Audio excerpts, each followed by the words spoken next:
एक खंड 2 का दूसरा अध्याय लेकर आए हैं, जिसका नाम है अध्याय नंबर 2, मूल अधिकार और मौलिक कर्तव्य नीति निर्देशक तत्व। अब इसमें सबसे पहले आज हम पढ़ेंगे वह है अपने मूल अधिकार। मूल अधिकार होते क्या है? व्यक्ति जब किसी का गुलाम रहता है तो उसके सारे मौलिक अधिकार का हनन कर दिया जाता है, जिसके अंतर्गत उसके पास न तो स्वतंत्रता होती है, न किसी के समक्ष वो बैठ सकता है, न उठ सकता है। तो भारत जब अंग्रेजों का गुलाम था तो भारत को इसी तरह के अधिकार या इसी तरह के शोषण का सामना करना पड़ा था। भारतीय संविधान में मौलिक अधिकारों को कितनी जगह दी गई? सबसे पहले ये मौलिक अधिकार है क्या, इसकी परिभाषा क्या है? मौलिक अधिकार वह चीज है जो राज्य लिखित संविधान द्वारा उसको सुरक्षित प्रतिभूत करता है। मतलब व्यक्तियों, लोगों, जनता के अधिकारों को संविधान में लिखित करके, उस संविधान में लिखित करके उसको क्या करता है? प्रतिभूत करता है। मतलब उस संविधान में उसको रखता है। उसे हम क्या कहेंगे? मौलिक अधिकार। सबसे पहले मौलिक अधिकार की प्रेरणा कहां से मिली? सबसे पहले हमें मौलिक अधिकार की प्रेरणा मिली है 1789 में। कब मिली है? 1789 में। 1789 में क्या हुई थी? इतिहास से हमने देखा 1789 में फ्रांस की क्रांति हुई थी। फ्रांस की क्रांति के अंतर्गत उन्होंने विश्व में स्वतंत्रता, समानता और भ्रातृत्व का संदेश दिया था। विश्व में किसका संदेश दिया था? स्वतंत्रता, समानता और भ्रातृत्व। सबसे पहले 1789 में फ्रांस की क्रांति में हुआ था। इससे पहले मतलब 1789 की क्रांति से भी पहले सबसे पहले इंग्लैंड में इन्होंने संदेश दिया था, लेकिन इंग्लैंड ने अपने संविधान में मैग्ना कार्टा में क्या किया था? मौलिक अधिकारों को जगह दी थी। मैग्ना कार्टा में क्या किया था? मौलिक अधिकारों को जगह दी। उन्होंने बताया था कि जनता के भी कुछ अधिकार होने चाहिए। फिर 1791 में 10 संविधान संशोधन करके इसको संवैधानिक दर्जा देने वाला देश कौन सा था? वो था USA, United state of America. सबसे पहले इसको संवैधानिक दर्जा किसने दिया था?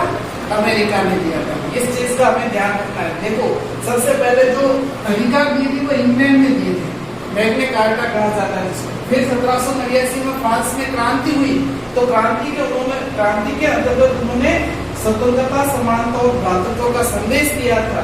फिर उसके बाद में अमेरिका ने संविधान में 10 संशोधन करके क्या क्या 1791 में इसको संवैधानिक दर्जा दिया गया। संवैधानिक का मतलब कानून के अंतर्गत दर्जा दिया गया था।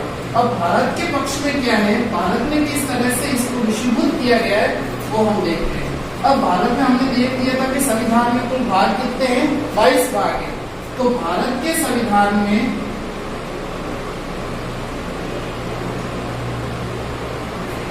भाग संख्या 3 में मौलिक अधिकारों का उल्लेख है।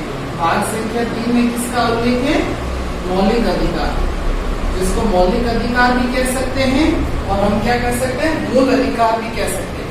भाग संख्या 3 में मौलिक अधिकारों का उल्लेख है और इसको भाग संख्या 3 को हम क्या कहते हैं? भारत का मैग्ना कार्टा। क्या कहते हैं इसको? भारत का मैग्ना कार्टा। क्यों कहते हैं? क्योंकि इसमें किसकी बात हुई थी? संविधान के मूल अधिकारों की। जैसे इंग्लैंड ने दिए थे, इंग्लैंड का मैग्ना कार्टा किसको? क्योंकि उन्होंने मूल अधिकार सबसे पहले दिए। इसी तरह से भारत में भाग संख्या 3 को संविधान का क्या कहते हैं? मैग्ना कार्टा कहा जाता है। अब भाग संख्या 3 में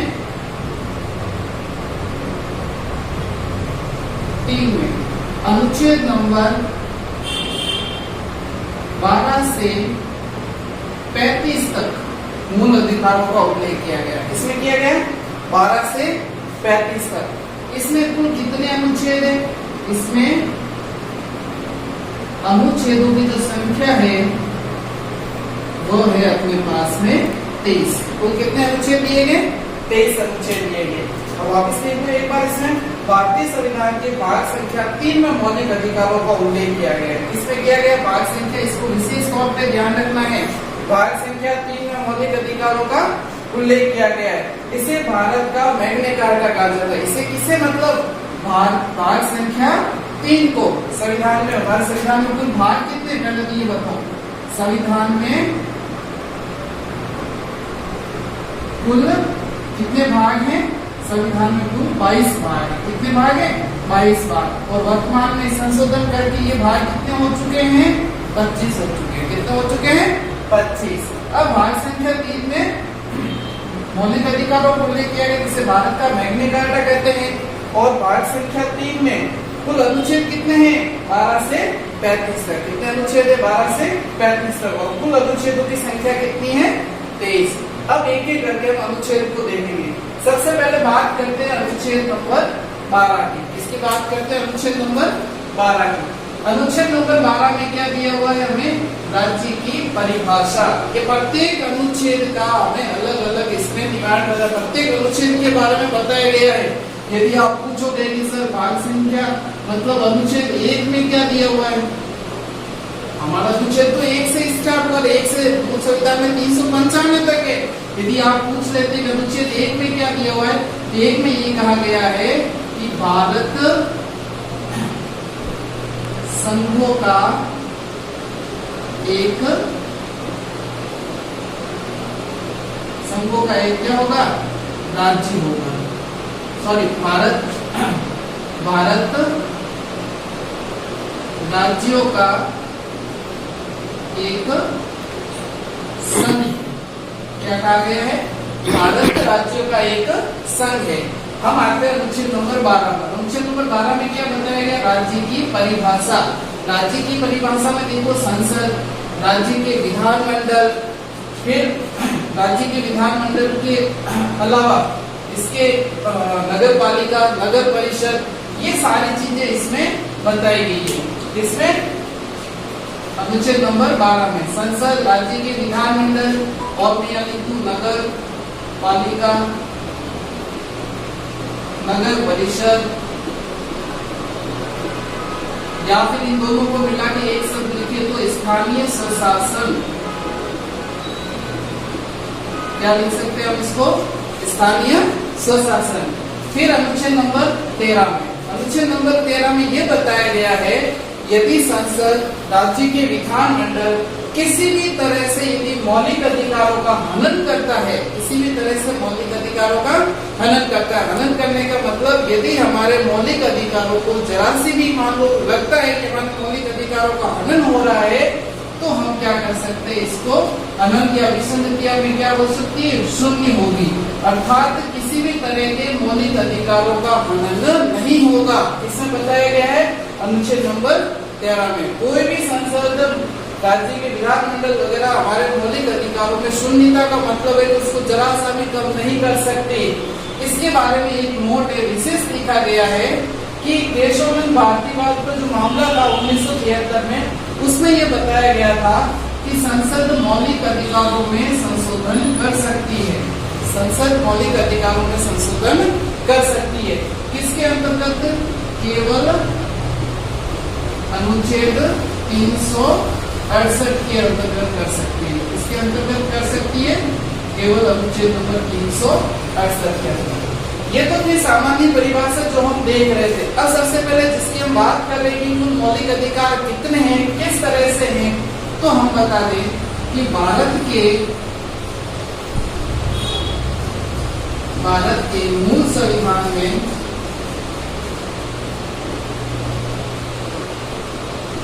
सात मौलिक अधिकारों की बात की गई। मौलिक अधिकारों की बात की, या 7 मौलिक अधिकार प्रदान है। भारत के मूल संविधान में कितने मौलिक अधिकार प्रदान किए गए थे? 7 मौलिक अधिकार प्रदान किए गए। सबसे पहला था समानता का अधिकार।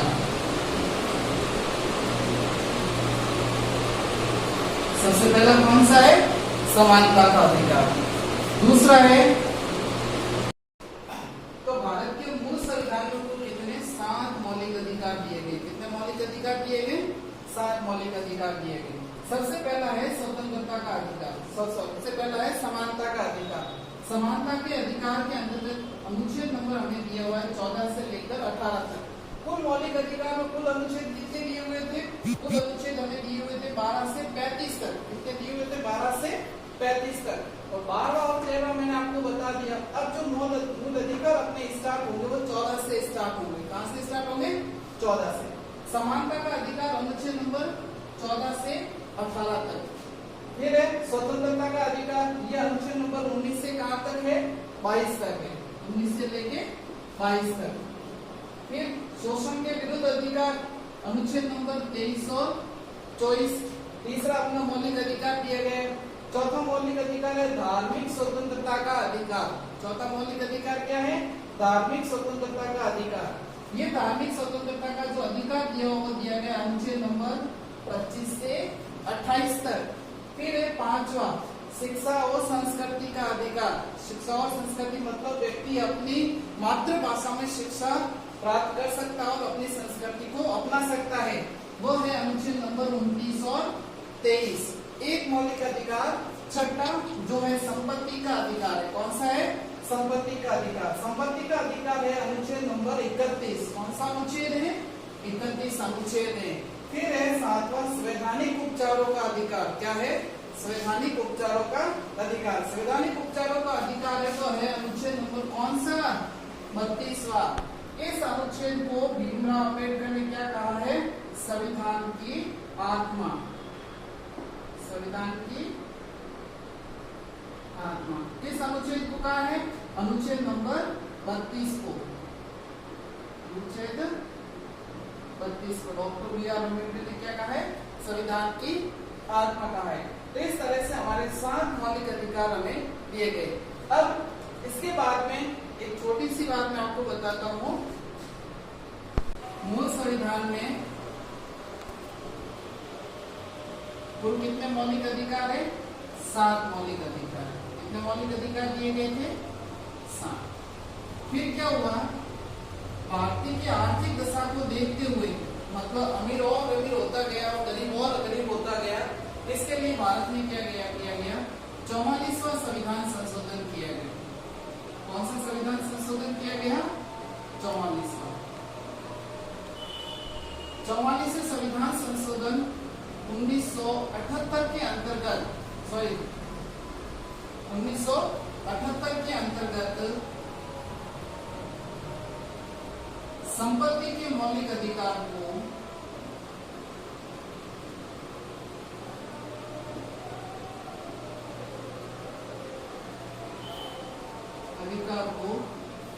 क्या कर दिया गया?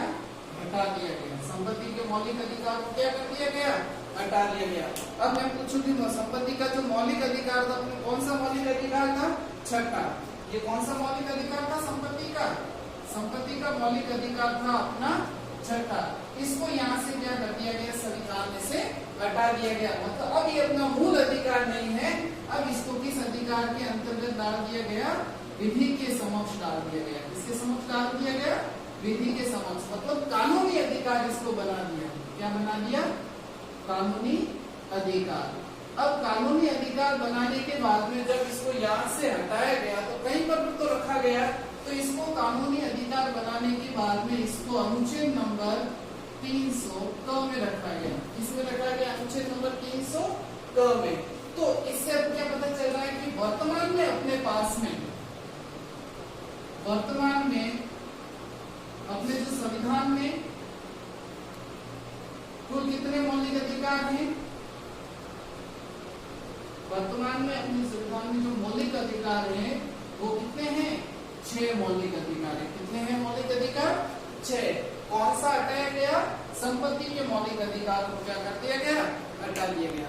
अब नेक्स्ट क्लास में प्रत्येक मौलिक अधिकार में प्रत्येक अनुच्छेद कौन सा, जैसे समानता के अधिकार में क्या क्या दिया गया है, स्वतंत्रता के अधिकार में क्या क्या दिया गया है, शोषण के विरुद्ध अधिकार क्या क्या है, ये 19 अनुच्छेद नंबर 14 से 18 दिए गए। तो 14 में क्या है, 15 में क्या है, 16 में क्या है, 17 में क्या है, 18 में क्या है।